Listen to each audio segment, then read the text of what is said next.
Apakah saya meninggalkan ajaran-ajaran Yesus dalam keluarga dan komunitas saya? Ini adalah pertanyaan refleksi untuk hari ini. Holy Spirit, make my heart open to the Word of God. Make my heart open to goodness.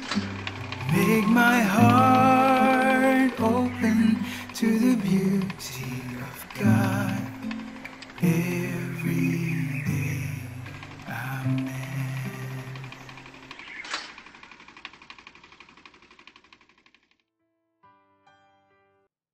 Apakah Anda tahu bahwa Santo Paulus awalnya bernama Saulus dari Tarsus, salah satu pengikut setia Farisi, serta penganiaya fanatik para pengikut Kristus awal?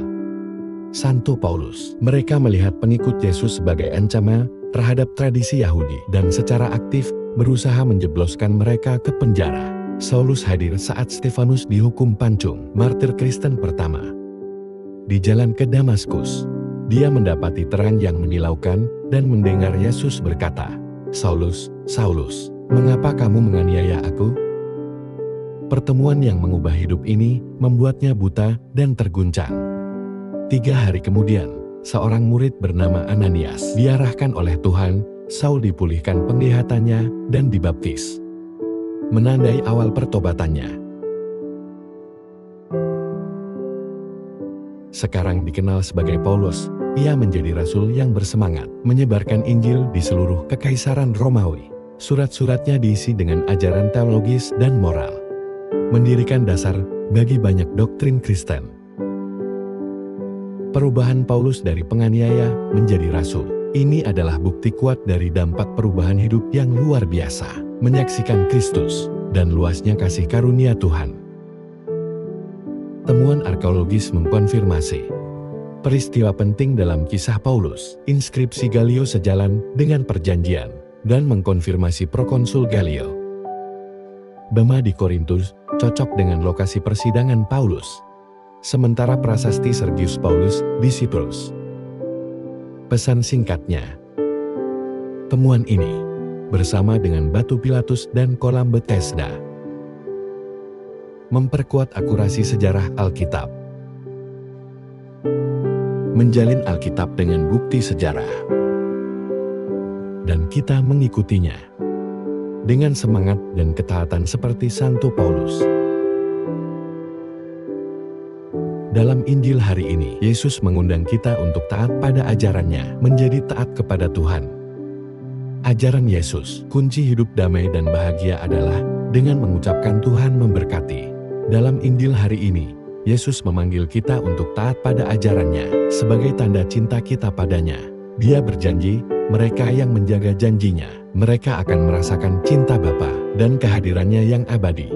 Roh Kudus, penasihat, dikirim untuk mengajarkan dan mengingatkan kita akan kata-kata Kristus, menawarkan perdamaian yang tak bisa diberikan dunia, kesejahteraan yang tetap meski menghadapi tantangan hidup.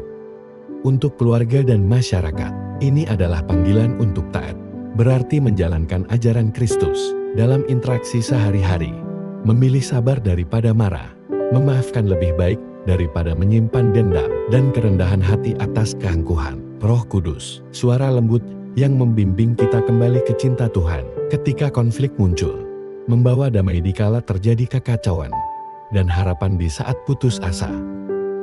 Damai ilahi ini menyatukan, menyembuhkan, dan memulihkan. Mengubah rumah dan komunitas kita menjadi tempat bersemayamnya cinta Tuhan.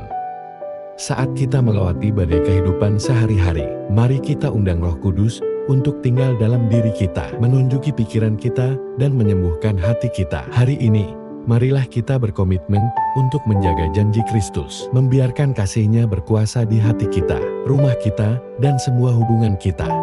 Ketaatan pada ajaran Yesus, itu kunci hidup damai dan bahagia. Marilah kita berdoa, dalam nama Bapa, Putera, dan Roh Kudus. Amin. Tuhan Yesus, terima kasih atas kasih-Mu yang tak bersyarat, penderitaan, kematian, kebangkitan, dan kenaikan-Mu. Tuhan Yesus, ampunilah kami saat-saat kami tidak taat pada ajaran-Mu. Terlalu sibuk dengan kehidupan, kebiasaan buruk dan keinginan mementingkan diri. Kasihanilah kami, Tuhan. Isi hatiku dengan rahmat-Mu. Kami mohon damai dan belas kasihan. Kirimkanlah Roh Kudus-Mu untuk mengajar, bimbing dan kuatkan kami, agar kami dapat hidup setia. Terapkan ajaran-Mu, ketaatan pada ajaran Yesus, kunci hidup damai dan bahagia. Berhembuslah dalam diriku ya Roh Kudus, agar pikiranku selalu kudus. Bertindaklah dalam diriku ya Roh Kudus, agar pekerjaanku juga kudus.